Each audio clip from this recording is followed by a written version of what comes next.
जिससे कभी 7 फेरे लिए थे, आज उसी को किसी शादी में झूठे बर्तन धोते हुए देखा। ना कोई शिकायत रही, ना कोई सवाल, बस एक लम्हा ऐसा था जहां सांस अटक गई और दिल चीख कर बोला, क्या यही अंजाम था उस घमंड का? कभी जो खुद को रानी समझती थी, आज दूसरों की प्लेटें उठा रही थी। और जिस इंसान को उसने ठुकरा दिया था, वही अब सामने खड़ा था, उसकी टूटी हालत को देखता हुआ, बिना कुछ बोले, बस अंदर से कांपता हुआ। दोस्तों, ये कहानी सिर्फ एक टूटे रिश्ते की नहीं है, ये उस अहंकार की है जो एक इंसान को सब कुछ होने के बाद भी कुछ नहीं रहने देता, और उस इंसान की भी जो सब कुछ खोकर भी इंसानियत नहीं हारता। ये कहानी आपको झकझोर देगी, क्योंकि अंत में जो हुआ उसने सबकी आंखें नम कर दी, और आज के समाज के लिए एक आईना भी है।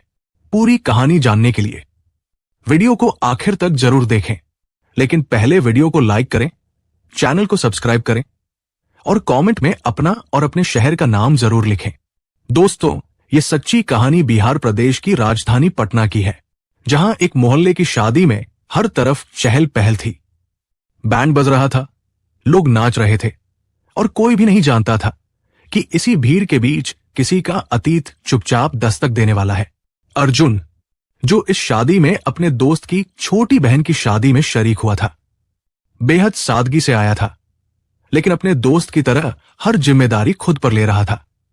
फूलों की सजावट से लेकर हलवाई के इंतजाम तक हर काम में हाथ बंटा रहा था।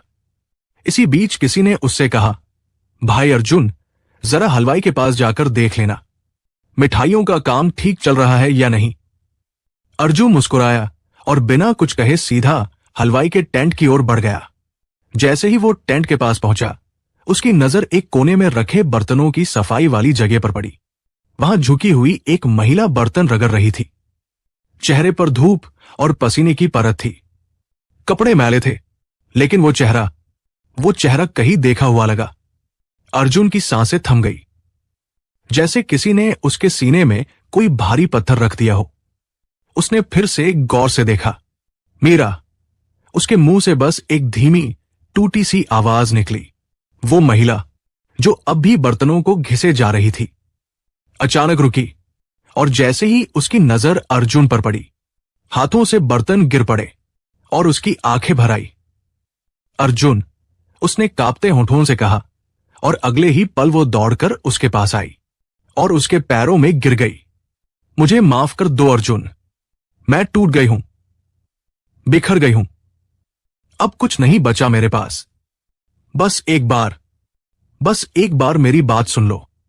शादी की भीड़ में अर्जुन स्तब्ध खड़ा था। उसकी आंखें मीरा को निहार रही थी।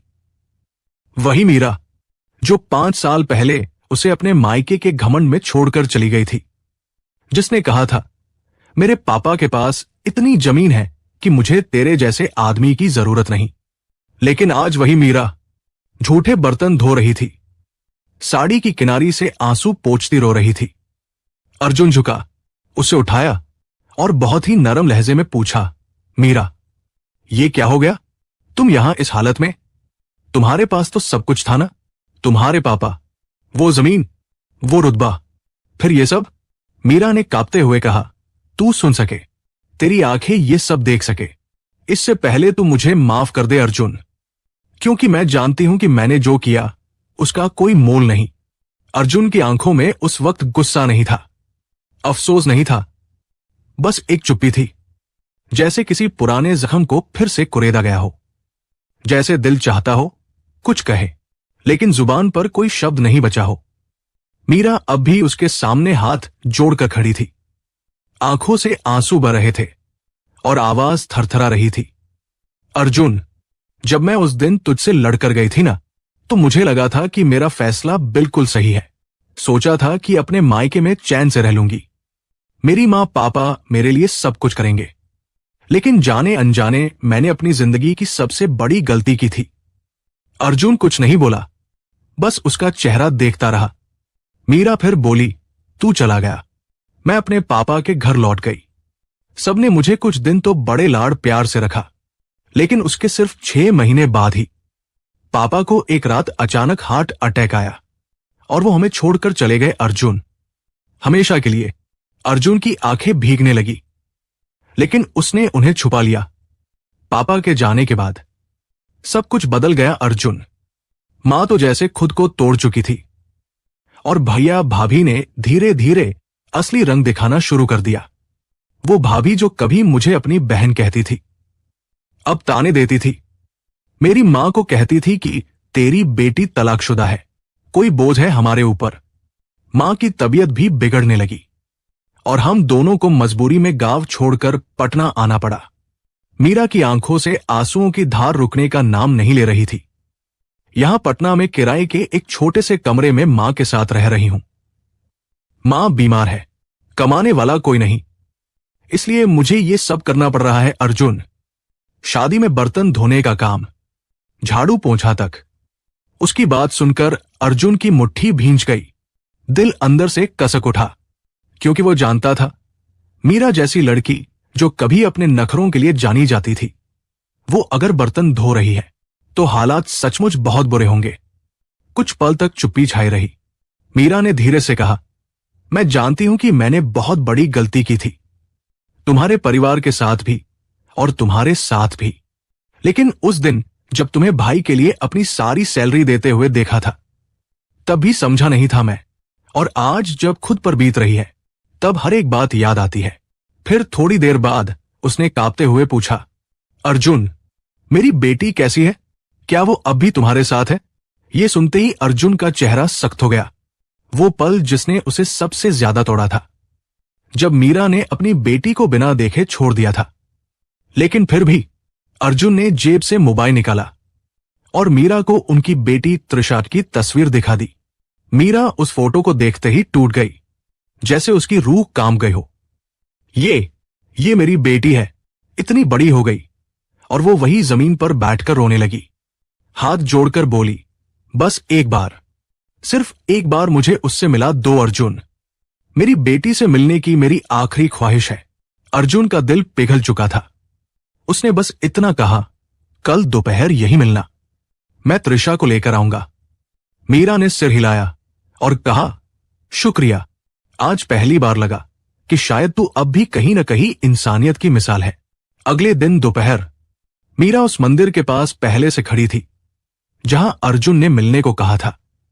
उसकी आंखें बार बार रास्ते की ओर उठ जाती, उम्मीद और डर के बीच झूलती हुई। हर गुजरती पल में जैसे सांसें थमती जा रही थी। और फिर अचानक सामने से अर्जुन आता दिखा, उसके साथ एक नन्ही सी प्यारी सी लड़की, गुलाबी फ्रॉक में, बालों में रिबन, मासूम आंखों में दुनिया के सबसे भोले सवाल। मीरा ने जैसे ही उसे देखा, उसकी आंखें फटी की फटी रह गई, शरीर कांपने लगा, और अगले ही पल वो दौड़कर उसकी तरफ गई और उसे बाहों में भर लिया। त्रिशा, मेरी बच्ची, मेरी जान। मीरा उसे अपने सीने से चिपकाकर बेतहाशा रोने लगी। बच्ची चौंकी, डर गई और अर्जुन की तरफ देखने लगी। पापा, ये कौन है? अर्जुन कुछ देर चुप रहा, फिर धीरे से उसके सिर पर हाथ फेरते हुए बोला, बेटा, ये तुम्हारी मां है जिन्होंने तुम्हें जन्म दिया। त्रिशा की आंखें खुली की खुली रह गई। वो कुछ पल मीरा को घूरती रही, जैसे किसी अनजानी सच्चाई से सामना हो गया हो।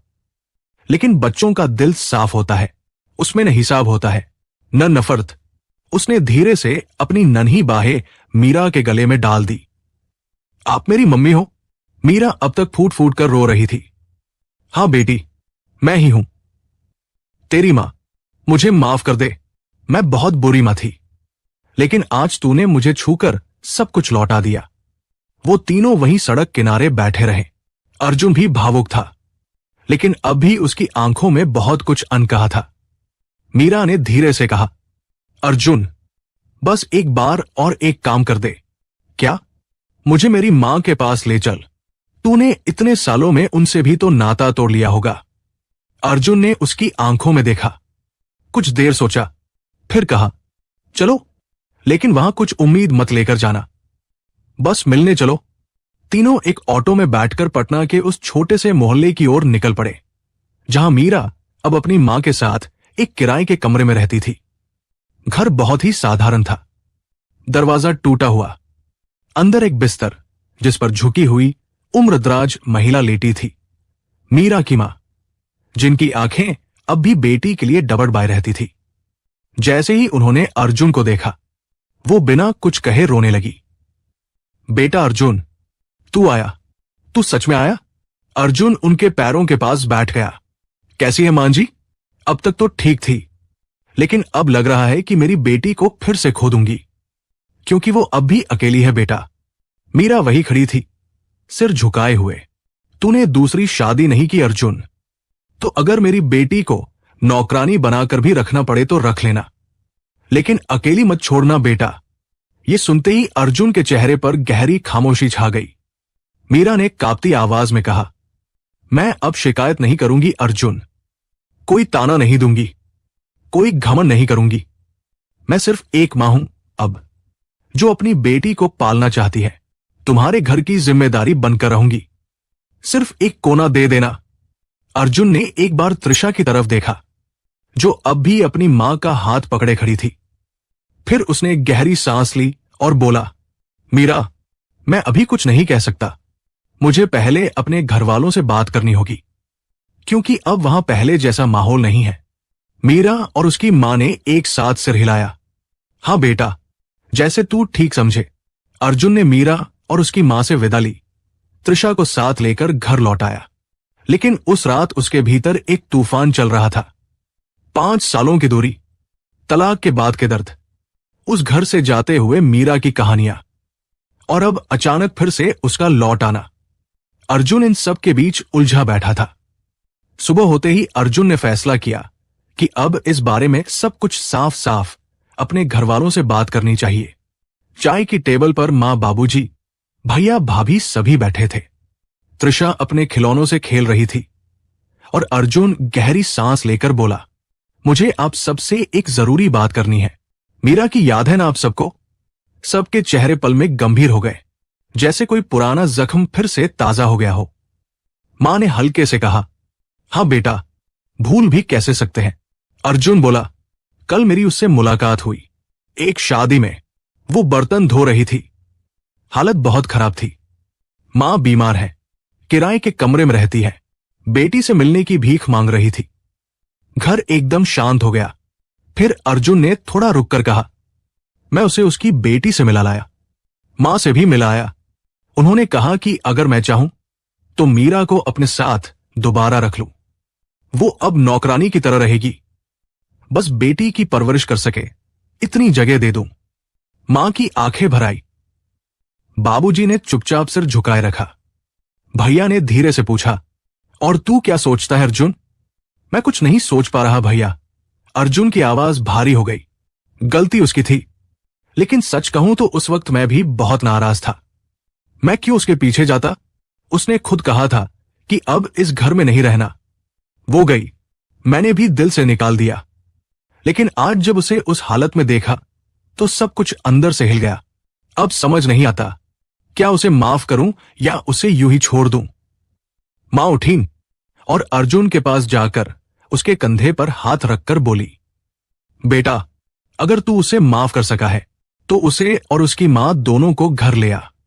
बूढ़ी मां को कौन रखेगा अब? जब तू उसकी बेटी का पति था, तो अब तू ही उसका बेटा भी है। भाभी ने भी कहा, हां अर्जुन, तूने किसी और से शादी नहीं की। त्रिशा को मां मिल जाएगी और मीरा को सुकून।